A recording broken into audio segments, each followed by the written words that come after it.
just saw a post online and a friend said, go for it, this is totally you.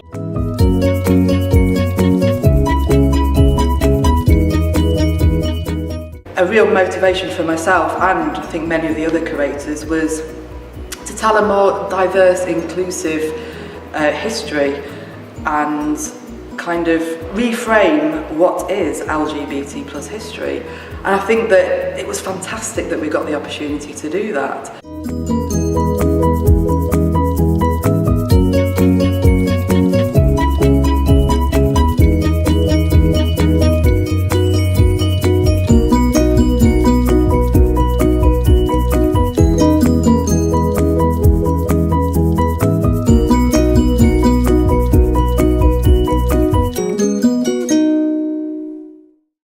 I was actually prompted to get involved in the project by a friend who saw the advert and said, oh, this might be something you're interested in. People's History Museum, if nothing else, is a museum that kind of is not afraid, you know, to kind of to talk about and to tell stories about activism that very much challenge status quo.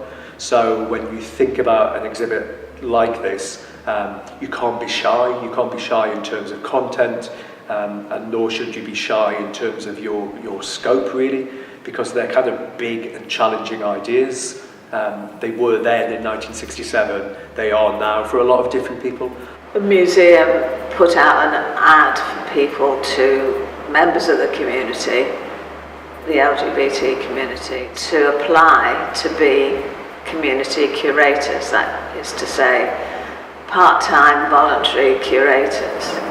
Although it wasn't that part-time in the end, it felt like more than full-time. A fantastic opening with about 600 people here, and Ian McKellen opening the exhibition, etc.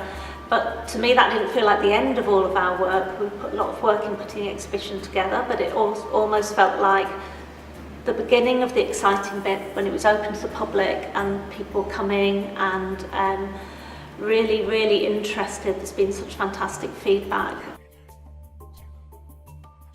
So this is the Bobby Dazzler helmet. It's also one of my favourite objects because it's sparkling and I love anything sparkling. It's by Brett Dearden, who is an artist who likes to go into queer institutions.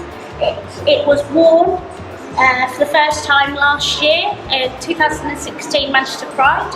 It's a decommissioned Greater Manchester Police helmet covered in 5,000 reflective tiles.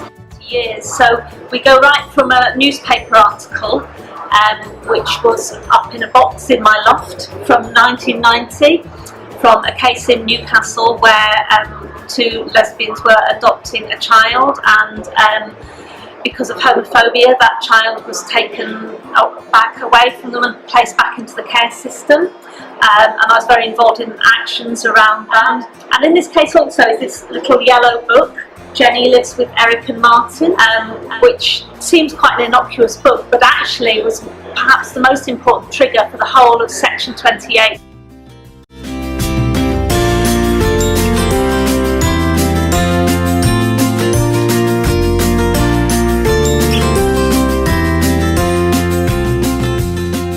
The project was conceived to tie in with the 50th anniversary of the partial decriminalisation of homosexual acts in England and Wales, but we didn't want it just to be something that was about that specific anniversary, and we didn't want to be a project that just focused on white gay men, which a lot of LGBT history does.